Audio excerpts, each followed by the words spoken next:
नमस्ते बिटिया, हमेशा खुश रहो बिटिया। My self JVN Dr. Ritu Sharma, Assistant Professor, Department of Gynae of Faculty of Homeopathic Science, Jyoti Vidyapeeth, Women's University, Jaipur. Now today's session is antepartum fetal surveillance, that is late pregnancy. Objectives are: first is prevention of fetal death, and second is avoidance of unnecessary intervention. Methods: clinical, biochemical, biophysical.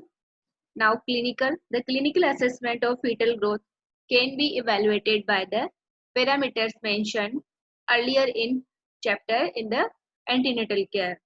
They may be used as screening test for further investigation.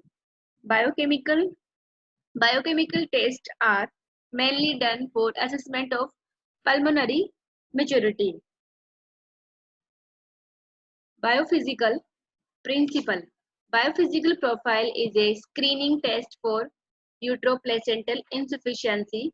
The fetal biophysical activities are initiated, modulated, and regulated through fetal nervous system. The fetal CNS is very much sensitive to diminished oxygenation. Now, hypoxia, that result is metabolic acidosis. Then, CNS depression, that result the changes in fetal biophysical activities. The following biophysical tests are used. First is fetal movement count, second is ultrasonography, third is cardiotocography, fourth is non-stress test, fifth is fetal biophysical profile BPP, sixth is Doppler ultrasound, seventh is vibroacoustic stimulation test, eight is contraction stress test, nine is amniotic fluid volume. The fetal movement count. Any of the two methods can be applied. Cardiac Cardiff count 10 formula.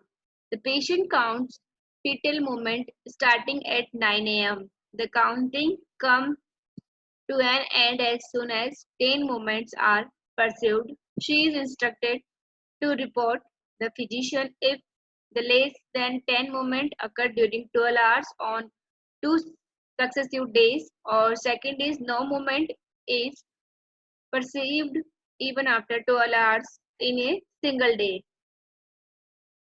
Daily fetal movement count. 3 counts each of 1 hour duration, morning, noon and evening are recommended. The total count multiplied by 4 gives daily 12 hours. Fetal movement count. If there is diminution of the number of kicks to less than 10 in 12 hours, it indicates fetal compromise. Mother pursue 88% of fetal movements detected by Doppler imaging. The count should be performed daily starting at 28 weeks of pregnancy.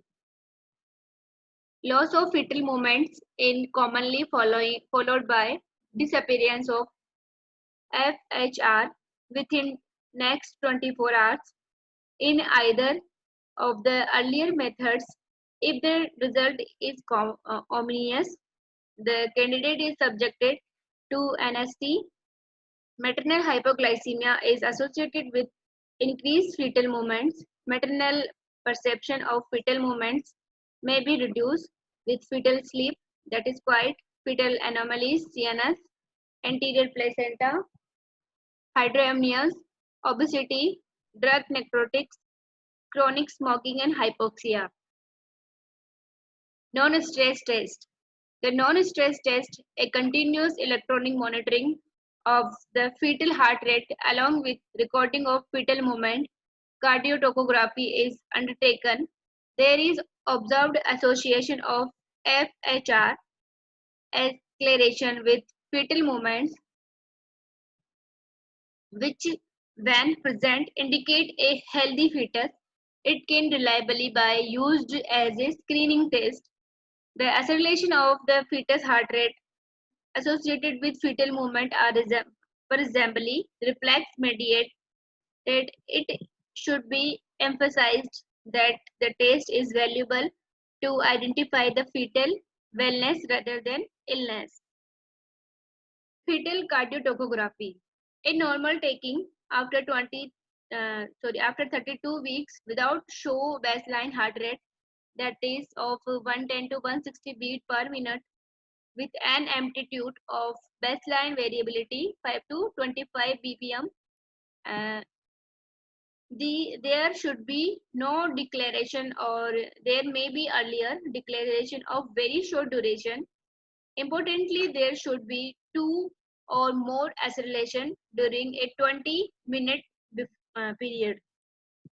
Ultrasonography IUGR can be diagnosed accurately with serial measurement of BPD, AC, HC, FL, and amniotic fluid volume. AC is the single measurement which best reflects fetal nutrition. The average increase of biparietal diameter beyond 34 weeks is 1.7 mm per week. When the RC by AC ratio is elevated more than 1.0 after 34 weeks, IUGR is suspected. Ultrasonography is the main diagnostic tool to assess fetal growth. Amniotic fluid volume. Amniotic fluid volume is primarily dependent upon the fetal urine output, pulmonary fluid production, and fetal swallowing.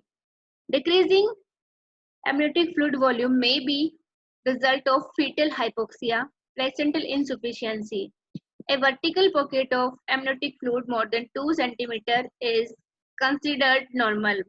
Amniotic fluid index is the sum of vertical pockets from 4 quadrants of uterine cavity. Amniotic fluid volume less than 5 is associated with increased increase of perinatal mortality and morbidity. The features using UA Doppler flow abnormalities are a higher risk of intrauterine hypoxia. Risk of stillbirth is high when the Doppler flow in the ductus venous is abnormal.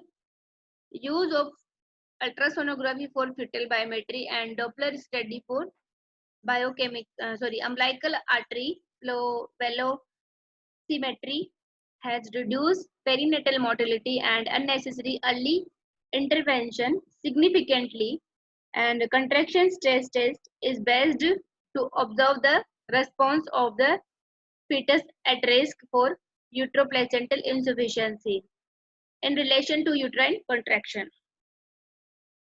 This session is powered by Digital Version 2.0, Jyoti Vidyapeeth Women's University. I hope you are satisfied with my digital session. If you have any query, please mention in comment box. I will resolve it. Thank you.